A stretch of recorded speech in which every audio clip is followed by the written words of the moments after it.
ñu ngi seetaan ñu xam ne président de la république jël na ay mesures yoo xam ne ni dafa dëppoo ak situation actuelle u xeex bi ñuy xeex coronavirus ministre des transports war a jël ay matuwaay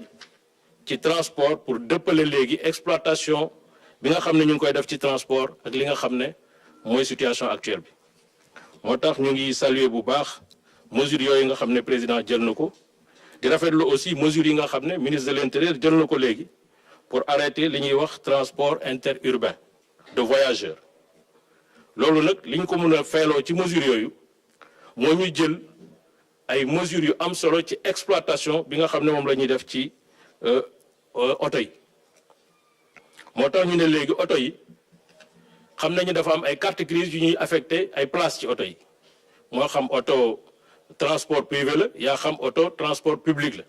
mais oto bu nekk ci sa carte grise wax nañ la ne nangami place nga yeb place yooyu dañu koy wàññi à moitié maanaam bu dee oto boo xam da ngay def 35 places léegi 12 places ngay def wala lu wàcc ci wàcc bi bu dee oto boo xam da ngay def 20 places léegi 10 places ngay def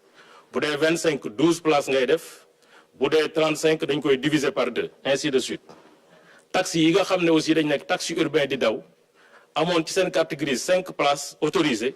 taxi yooyu léegi ñetti place la ñuy def y compris place su conducteur bi maanaam day jël ñaari client plus kuy dawal muy ñett oto yi nga xam ne aussi ay oto jàmbur lañ maanaam defuñu transport public mais transport privé la ñuy def nekk oto 5 places ñooñu aussi mesure boobu dañ leen koy appliquer maanaam mënatoo yëpp ci sa biir oto lu ëpp ñetti nit ak chauffeur bi loolu aussi baax na ñu préciser ko oto yi dëppoo ak oto yi def transport public aussi te nekk oto transport privé même mesures yi lañ leen di appliquer ñu wax ne aussi pour protéger citoyens yi ak usagers yi ak transporteurs yi képp ku dugg ci oto buy def transport public wala transport privé ñaan nañu la pour nga def masque parce que loolu moo lay aar mooy aar ki nekk ci biir oto bi mooy aar aussi askan bi beneen mesure boo xam ne am na solo mooy ci transport de marchandise bàyyi nañu xam nga transport de marchandise day wëy parce que président de la république wax na ko ci message am bëggul ñu arrêter économie bi comme nit ñaa ngi dem di liggéeyi comme bi mu ngi dox normalement transport de marchandise bi dafay continuer waaye terewul dafa am nag ay charte yu bees yuñ ci yokk mooy gisoon nañ ne camion yi def transport de marchandise léeg-léeg dañuy am ñaar ba ñett ba ñeent ba juróomi nit yoo xam dañuy nekk ci cabine bi loolu aussi pour tenir compte ci restriction yi nga xam ne ministère de la santé jox nañu ko cabine bi léegi chauffeur bi moo ciy nekk ak ku koy assister ba pare nag rax si ndoor li nee nañu lépp loo xam ne nii ay protection la yu chauffeur yi war a jël ak ki koy assister dañ ko war a jël matal ko sëkk ci gaar yi aussi gis ngeen ne gaar yi lieu de regroupement la maanaam commerce administration lu nekk fay nekk ci biir gaar yi donc loolu tey ne nañu dañu koy dakkal pour éviter justement regroupement yi donc gaar yi dañuy interdire regroupement yi fa nekk ak njaay mi nga xam ne dëppoowul wala en tout cas c'est pas lié au fonctionnement des gares ci autoroute yi wax nañu aussi ñi nga xam ne ñoom ñooy doxal autoroute yi ñu gën a góorgóorlu ci cet gi ak ketal gi gën a protéger seen personnel di leen jox ay masques ak ay gants mais gis nañ ne aussi ci autoroute bi léeg-léeg dafay am transaction manuelle yu bari ci carte yi ñuy jokkalante mais aussi ci monnaie bi ñuy jokkalante donc loolu aussi wax nañ leen ñu jël ci ay matuwaay ba nga xam ne ñu koy def dañuy sol ay gants def ay masques ba transaction yi nga xam ne mooy nekk ci autoroute bi du indi ay tolof-tolof loo xam ne dina gaañ doomu aadama ci jamono yi ñu toll. may wax na la gis ngeen mesures yooyu yëpp ñu jël def ko ci benn arrêté tënk ko dina nekk lu métti particulièrement fii ci Dakar nga xam ne Dakar transport bi dafa xaw a sooxe maanaam offre de transport dëppoowul ak demande de transport bi nga xam ne moom mooy une demande très forte ba ngeen gis sax phénomène yi ci am yëpp développement taxi clandestin yi di am ay gares routières flottantes di am léeg-léeg sax surcharge wala surnombre pour être plus précis di am donc loolu wax nañ leen ne danañu ko xeex danañu ko dakkal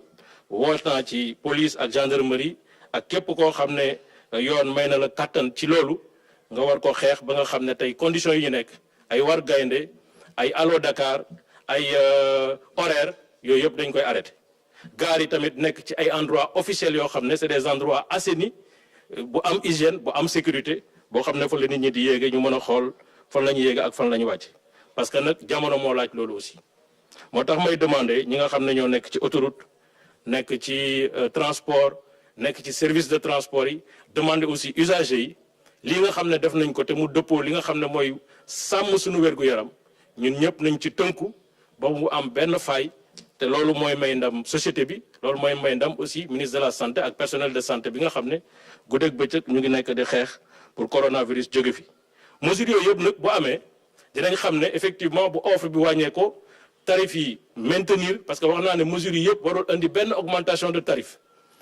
dina am nag ay sooxe ci transport opérateurs yi ko doon am fukk boo moytul juróom ngay am te loolu dinañ ko prévoir parce que def nañ benn comité de veille boo xam ne nii ñoom ñëpp ñu ngi ci biir waa AFTU ñu ngi ci biir syndicat transport ñu ngi ci biir opérateurs yaa ngi ci biir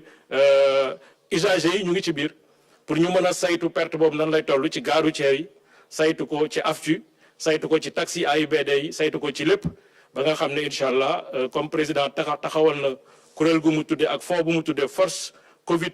19 ko loolu bu ñu koy saytoo ba pare dinañ ko jox ministre de l'économie jox ko ministre des finances pour ñu xool secteur bi nan lañ leen di mën a jàppale ba ñu sàmmonteeg li nga xam ne mooy tëralin yu bees yi xanaa di gërëm ñëpp di sant ñëpp di ñaan nag lii ñu taxawal ñun ñëpp ñu dugal ci suñu loxo jàppale ci président jàppale ministre de la santé jàppale gouvernement bi ba nga xam ne li ñuy tiit mooy transporter virus Covid 19 bi doo am incha allah ñu ngi gërëm ñëpp di sant ñëpp salaamaaleykum wa rahmatulah